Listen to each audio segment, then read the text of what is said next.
Today I want to talk to you guys about why most new producers quit before they ever level up, and it's very interesting. It could all be so simple, but I definitely understand it in today's time with social media, with today's time of pressure, with going viral, with trends, and with just seeing how data and numbers and everything is measured and how everything is validated. Like I totally get it, I totally understand it. So I quit.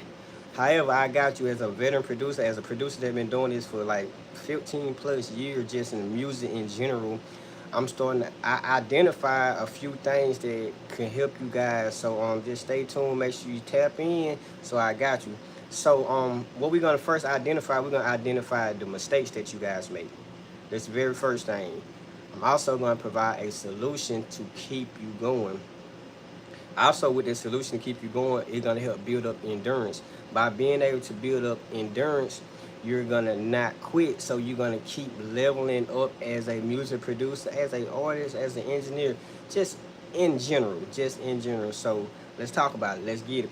So the very first thing that most producers they fail where they struggle at, and they just quit, they just drop the ball is they set unrealistic goals, unrealistic expectation. What I mean by this, I remember when I first started out and I was making beats, so I had goals that was kind of simple, but then I feel like my goals, they was simple, but they was doable, they was achievable. But I kind of got so tied into with social media, the way they projected. So social media will project working with um, billboard artists, making your first placements, getting your first beat sales, making tons of money selling beats and things. So it's like I'm looking at what I'm doing, and I'm looking at what they're offering, what they saying this could happen if you do this, do this, do this, and do this. And these type of things, depending on the information that you bring in, it can like shift your focus. It can change your intentions. Now your goals are not your goals. Now you want to set unrealistic goals like other producers or whatever. I remember I was making beats. I was doing good. Then I got into this producer development, and like I remember they like, what's your goals? And I used to always submit goals, and they never told me. They never wanted. I mean, they actually told me, but like they preference like, hey, set realistic goals. Set goals that you can do, that you can achieve, that you can build confidence. Because once you set goals that you can build confidence, it's gonna ensure that you keep going. Now, if you set goals that gonna set you up for failure, especially if you're not prepared for it, it's like it's gonna kill your confidence, and you no longer gonna pursue the type of things that you was pursuing. Like I remember, hey, I want to make this placement with this artist. I was like new to producing. I was like trying to get good, but it's so many things that like before you go level up with the industry artist, whatever. How about you work with someone that's on your level? How about you work with someone like in your field? Oh, I was gonna go get this amount of screams. Like that's setting yourself for failure. I'm gonna make this biggest song in the world. It's possible, it's doable, but if that's your goal, you're gonna always be chasing that type of goal, and you never gonna have any short-term goals, achievable goals. So it's like you never gonna have any celebration. Like you never gonna be happy. You never gonna be good. So it's like, you know what? Over a period of time when you're not getting it, you just gonna typically give up. So that's kind of like set realistic goals, goals that won't have you fit like feeling like a failure, won't have you feeling like, hey, I'm not getting good, because the whole time you could possibly be getting good. However, I got a solution for you. So instead of me wanting you guys to quit, because like I said, I've been doing this for like 15 plus years. I don't want you guys to quit. I want you guys to keep going. I want you guys to keep like I said, there's really no finish line. It's like milestones. It's like unlocking success, like you just unlocking the next step, you hitting achievements. So what I would like for you guys to do instead is I kind of want you guys to set realistic goals, goals that they're doable, and goals that you see you knocking off your checklist. And while you knocking these things off your checklist, you're actually getting better, which in the long run you're gonna be able to get these long term goals. You're gonna be able to sell a beat for this amount of money. You're gonna be able to get this amount of screens. You're gonna be able to work with this type of artist. But It doesn't happen overnight. You got to build up the endurance. The endurance is by keep going, like keep going, keep going, keep going. So what I would recommend for you is set realistic goals. If you're a music producer, say, hey, you know what? I'm gonna try to make 1 to 3 beats a day. You know, I remember people used to say, hey, make 10 beats. Cool. If you use loops, maybe. But start to try to make 1 to 3 beats a day. Like now you getting your repetition. You understand how to make beats. You understand how to make something faster and faster because you're doing it over and over and you're doing it daily. Now you're perfecting your craft, which is going to help you in the long run because when you perfect your craft, you perfect your sound. And now when people come work with you, they're going to be like, hey, you got some dope beats. And then when you're doing it every day, you get good. Showcase it. There's something else I would say. Also, like make a goal to say, hey, I'm gonna reach out to this many people a day. I'm gonna send emails. I'm gonna send DM.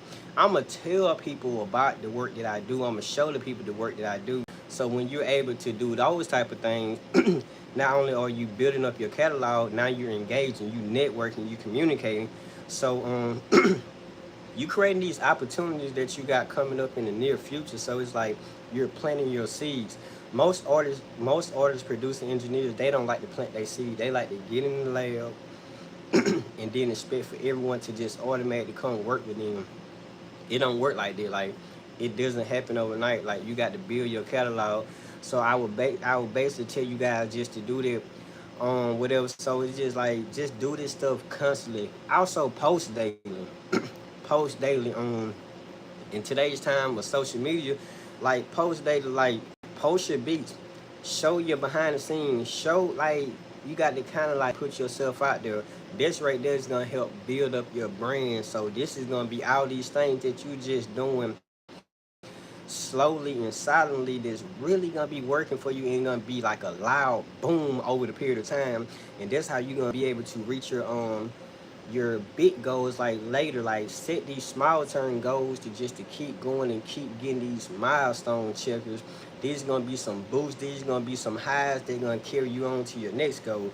But if you don't have no highs, you don't have no adrenaline and no energy to take you from one goal to the next. It's like you're gonna just stop dead there in your tracks.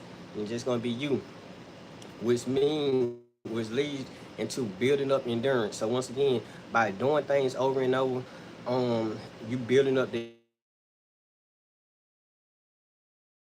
posting daily, you building up the endurance of your brand, you building up with people being familiar with you, like they understand who you is. So it's like just doing these things can definitely help. So I definitely recommend for you guys, very helpful. And like I don't want you guys stopping in your tracks because as I said, I've been doing this for 15 plus years and it's like you got to find a way to just keep pushing. You got to definitely find a way to keep striving because it could get tiresome. You can get burnt out. And if you don't have a solution to not get burnt out, if you don't have solutions to, hey, understand how to maneuver through these type things, you are gonna just quit early on and you're just gonna stop in your track.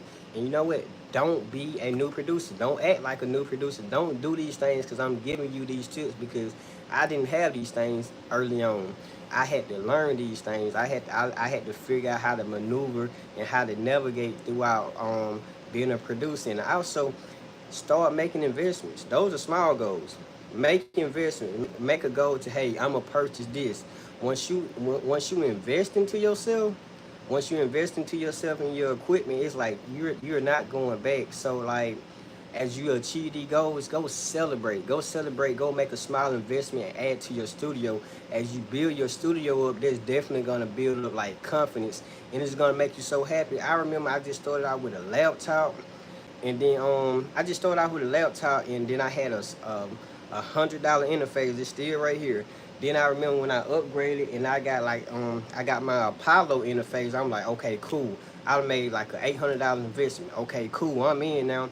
I remember when I went and paid like $200 or $300 for some headphones. Thank you. How we doing? I remember when I paid for some headphones.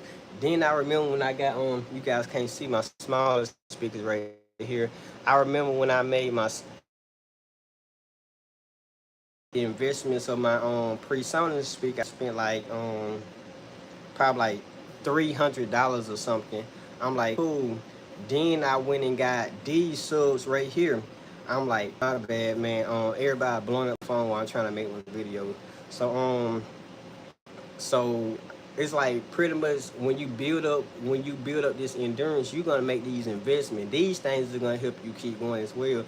I remember when I bought the acoustic phone inside my studio, microphones, my Newman microphones. I remember buying those type things. So that's pretty much. Uh, uh, I thought you said it was probably in your truck.